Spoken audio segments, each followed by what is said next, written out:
কিছুদিন আগেই এই ছবিটা এঁকেছি। মা ষষ্ঠীর যে পটচিত্রটা আমি এঁকেছি তার ছোট ছোট কিছু ডিটেলিংয়ের ভিডিও ছিল, সেটা নিয়ে এই ভিডিওটা।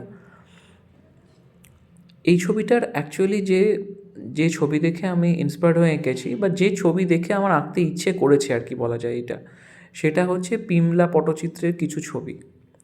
ওখানকারই বোধহয় কোনো একটা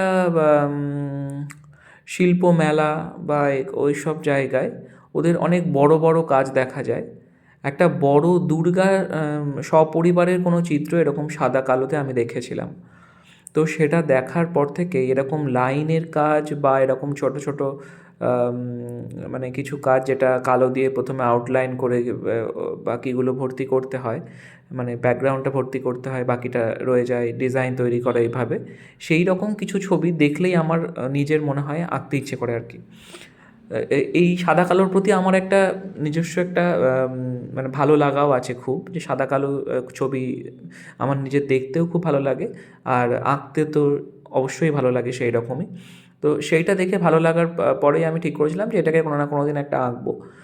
এবার দুর্গা পরিবারে তো এঁকেইছি, কিন্তু একটা ষষ্ঠীর এটা প্রথম এঁকেছিলাম একটা কোনো ষষ্ঠী পুজোর আগে আগে। আগে এরকম করতাম যে কোনো পুজো যখন থাকতো, যে কোনো পুজো আর কি সামনে যেটা আসছে সেই ছবি আঁকতে ইচ্ছে করতো, তখন সেটা আঁকতাম, যদিও এখন আর সেটার সময় পাই না।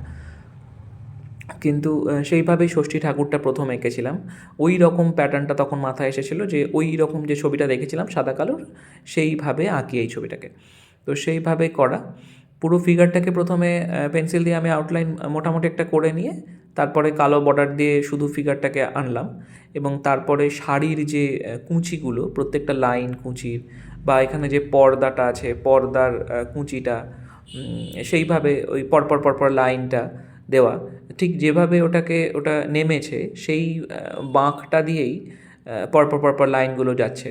এবং লাইনের এখানে কিন্তু একটা ব্যাপার আছে, এই যে প্রথমে যে আউটলাইনটা করে নিয়েছি সেটা একটু মোটা লাইন দিয়ে, আর ভেতরে ফিলিংগুলো করছি তার থেকে একটা সাইড সরু সরু লাইন দিয়ে।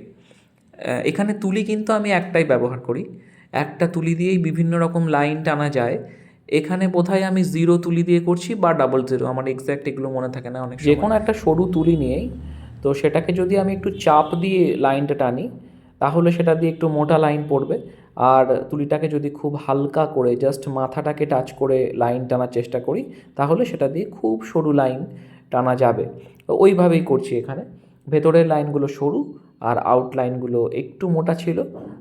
তাছাড়াও যেটা থাকে সেটা হচ্ছে এই যে গোল বলের যে লাইনটা, এইটা আমার আঁকতে খুবই ভালো লাগে। আর এখানে যে বর্ডারটা আছে সেটাও প্রথমে কালো দিয়ে ওটাকে এঁকেছি বেশ মোটা মোটা লাইন দিয়ে, এবং তারপরে যেটাকে আমি রাখবো সেটা সাদা রেখে পেছনটাকে আমি মানে ব্যাকগ্রাউন্ডটাকে কালো দিয়ে ভর্তি করে দিয়েছি। চালচিত্রে যে কার্তিকের ছটা মুখ আর ময়ূরটা দেখা যাচ্ছে সেটাও সেই একই প্যাটার্নেই করা। এইভাবেই কিন্তু পুরো ছবিটা তৈরি হয়েছে।